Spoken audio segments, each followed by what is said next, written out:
It's March, and light returns to the high Arctic, sweeping away 4 months of darkness.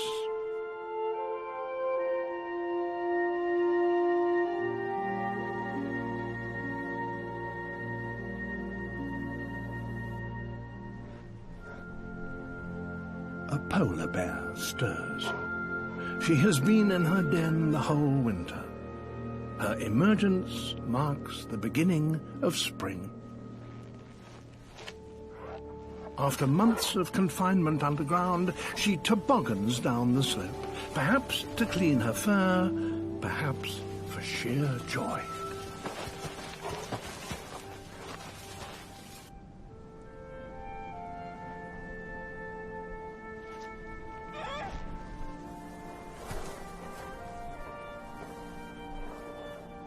Her cubs gaze out at their bright new world for the very first time. The female calls them, but this steep slope is not the easiest place to take your first steps.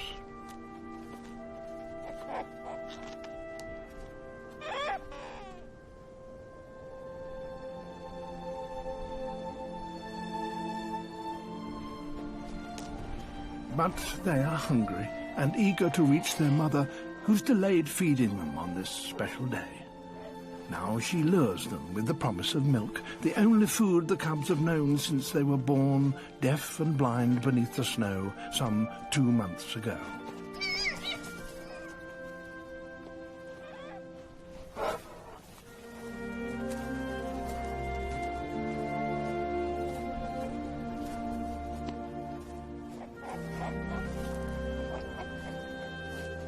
Their mother has not eaten for 5 months and has lost half her body weight. Now she converts the last of her fat reserves into milk for her cubs.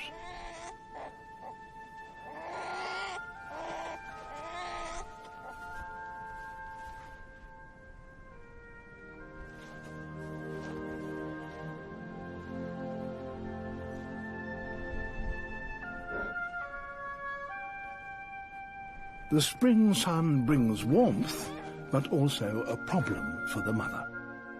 It starts to melt the sea ice. That is where she hunts for the seals she needs to feed her cubs, and she must get there before the ice breaks up. For now, though, it's still minus 30 degrees, and the cubs must have the shelter of the den.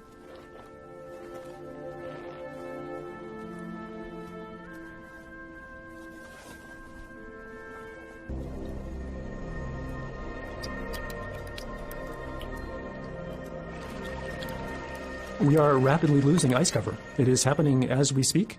The ice cap is getting thinner, and its extent is greatly reduced. And it is that ice cap which is the home of the polar bear.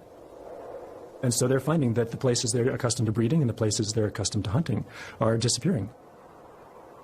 There's no doubt people in Svalbard can see the ice breaking up. They can see the glaciers retreating. And that's a real problem for polar bears. Polar bears are in deep trouble, and there is lots of research to show that. And there are two possibilities. One, they go extinct as they try desperately to find ice, or they may go further south and come onto firm land. And of course their habits will have to change greatly. Maybe they will evolve to do that. But it's got a very short time in which to do this. If the projections that the polar ice cap will have disappeared within 50 years, we are expecting an awful lot in the way of habitat change, annual movement change, feeding habits, hunting techniques of a bear. And I think it's going to be very interesting to see if it can do that. The estimates that we have is that we might lose 35% of them over the next 50 years. And as that population starts to go down and their prey species move further out, it's going to be a real tough adaptation for the polar bear. So the planet's changing. But hasn't the planet changed before? And haven't species always had to change with it, or die out? Species after species of animals have been going extinct, but the crisis that we face now is that the rate of extinction is accelerating and that it will really reach biblical proportions within a few decades. we now face an extinction episode on this planet comparable to that which marked the end of the dinosaurs about 65 million years ago, largely driven by habitat change, driven by the release of pollution into the environment, by global warming. All these things are combining in a series of forces that's likely to lead, if we don't take action very soon, to the extinction of a large proportion of this Earth's wildlife species. Italy, the Italian Alps, same site today. An old postcard from Switzerland. Throughout the Alps, we're seeing the same story. It's also true in South America. This is Peru 15 years ago, and the same glacier today.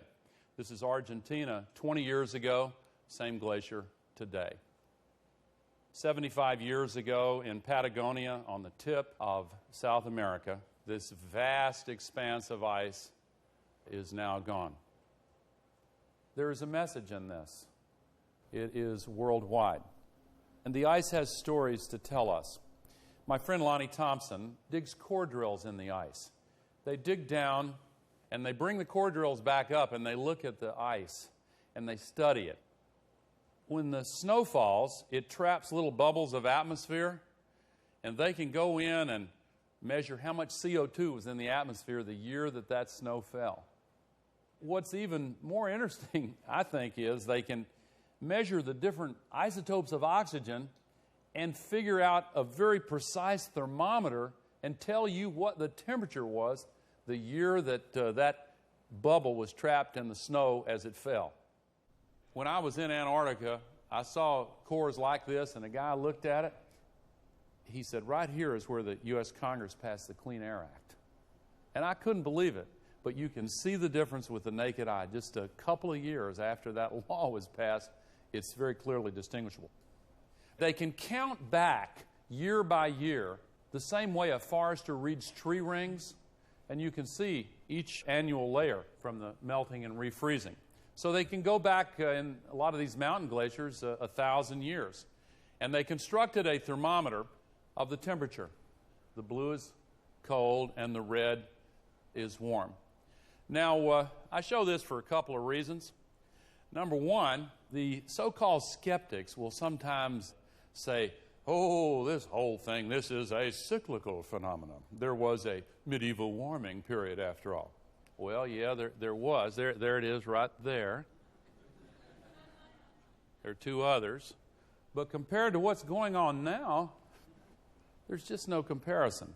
So if you look at 1,000 years worth of temperature and compare it to 1,000 years of CO2, you can see how closely they fit together. Now, 1,000 years of CO2 in the mountain glaciers, that's one thing. But in Antarctica, they can go back 650,000 years. This, incidentally, is the first time anybody outside of a small group of scientists has seen this image. This is the present-day era, and that's the last ice age. Then it goes up. We're going back in time now, 650,000 years. That's the period of warming between the last two ice ages. That's the second and third ice age back, fourth, fifth, sixth, and seventh ice age back. Now, an important point. In all of this time, 650,000 years, the CO2 level has never gone above 300 parts per million. Now, as I said, they can also measure temperature. Here's what the temperature has been on our Earth.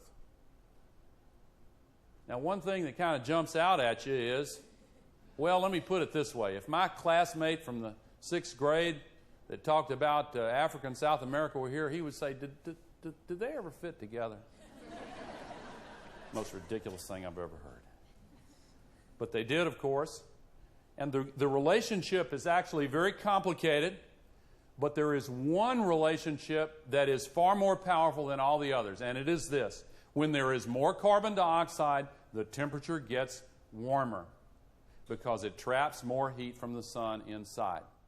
In the parts of the United States that contain the modern cities of Cleveland, Detroit, New York, in the northern tier, this is the difference between a nice day and having a mile of ice over your head.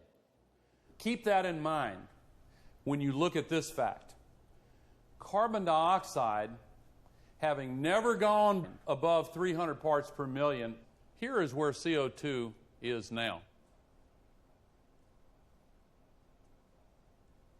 Way above where it's ever been as far back as this record will measure.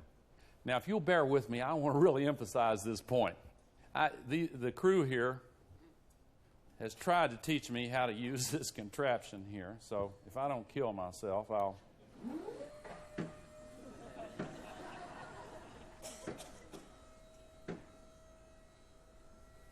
It's already right here. Look how far above the natural cycle this is, and we've done that. But ladies and gentlemen, in the next 50 years, really in less than 50 years, it's going to continue to go up. When some of these children who are here are my age, here's what it's going to be in less than 50 years.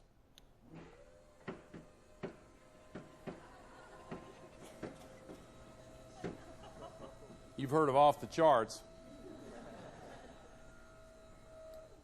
Within less than 50 years, it'll be here. There's not a single fact or date or number that's been used to make this up that's in any controversy. The so-called skeptics look at this and they say, so? That seems perfectly okay.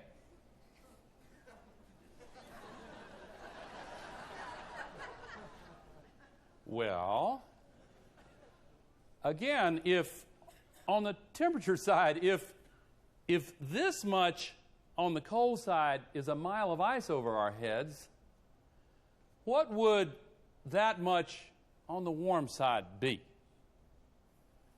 Ultimately, this is really not a political issue so much as a moral issue.